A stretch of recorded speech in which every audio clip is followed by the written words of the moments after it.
waxaan jeclahay anigoo ah maamulaha iskuulka dugsiga hoose dhexe sare Evergreen Balcad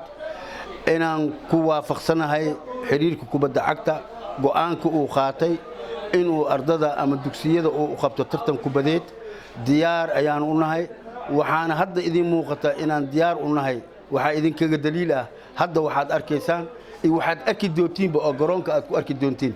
marka waxaan leenahay guddiga ama xiriirka kubadda cagta degmada oo hormuudku u yahay Kabila inuu hore u sii socdo talaabo qaado basketball sameeyo orodada sameeyo Olimbikada si fiican ayaan soo dhaweynaa gacan furan maadaama aan sanadkan aan ku hor leenahay ciyaartaas inaan ka qayb qaadano waxaan rajaynaynaa in maxaa la jiray aan ka soo hoyino gool la taaban karo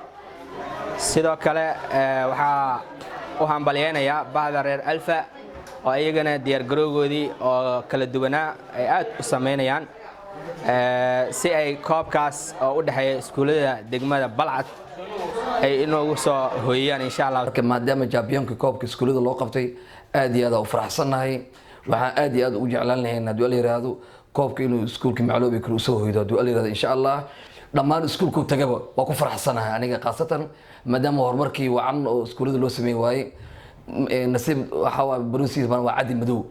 marka qof uu dhacaa anaga doona dhac nasiib walaalkeen hadii way ka noo helaan waa walaaleen oo helaan hadda anaga reer macluubi uga helnana macluubi karo helaan waay